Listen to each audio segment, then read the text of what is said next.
প্রিয় দর্শক, মেইনহাস to the point YouTube চ্যানেলে আপনাকে স্বাগতম। আজকের ভিডিওতে আমি আপনাদেরকে জানাবো আমাদের সমাজে ব্যবহৃত এবং বহুল ব্যবহৃত একটি গুরুত্বপূর্ণ টাইটেল বা উপাধি নিয়ে, আর তা হলো চৌধুরী। এই শব্দটি কিন্তু আমরা প্রতিনিয়ত বিভিন্ন জায়গাতে সবসময় দেখে থাকি। হয়তোবা কখনো প্রশ্ন করিনি এই শব্দটির অর্থ কী বা আসলে কারা এই শব্দটি ব্যবহার করতে পারেন তাদের নামের শেষে। তো আজকের ভিডিওতে মূলত সেটি নিয়ে কথা বলবো। তো প্রথমত আমি বলে নিই, চৌধুরী শব্দকে দুটি অংশে ভাগ করা যায়। তার প্রথম অংশ চৌ। চৌ শব্দের অর্থ চার, আর ধুরী শব্দের অর্থ ধারক বা যে ধারণ করেন।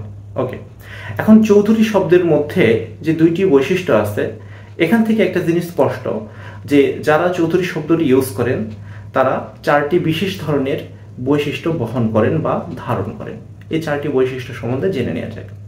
তো ব্রিটিশ ভারতে বা ব্রিটিশ শাসনামলে যে সকল সামন্ত রাজা বা ভূস্বামী ছিলেন অথবা জমিদার, তাদের জমিদারি বা রাজত্বের পাশাপাশি তারা আরও চারটি বৈশিষ্ট্যের অধিকারী ছিলেন, তাদেরকেই মূলত এই বিশেষ উপাধিটি দেওয়া হতো।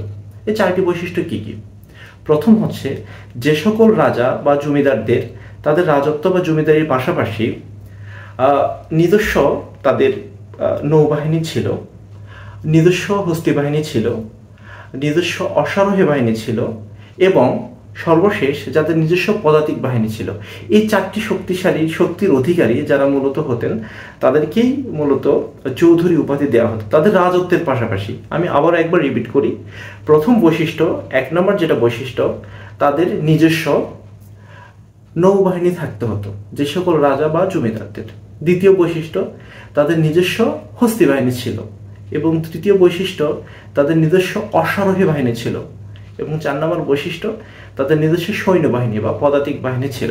মূলত তাদেরকেই চৌধুরী শব্দটির উপাধিটা দেওয়া হতো।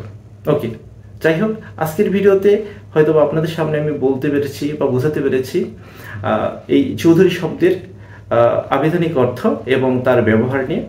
তো আরও পরবর্তী ভিডিওতে আরও এরকম ইন্টারেস্টিং ইনফরমেশন পেতে এবং বিভিন্ন তথ্য জানতে চ্যানেলটিকে সাবস্ক্রাইব করুন এবং পাশে থাকুন, এবং চ্যানেলের পাশে থাকা বেল আইকনটিতে ক্লিক করে আমাদের সকল ইনফরমেশন এবং সকল নোটিফিকেশন খুব সহজে পেয়ে যান। ধন্যবাদ।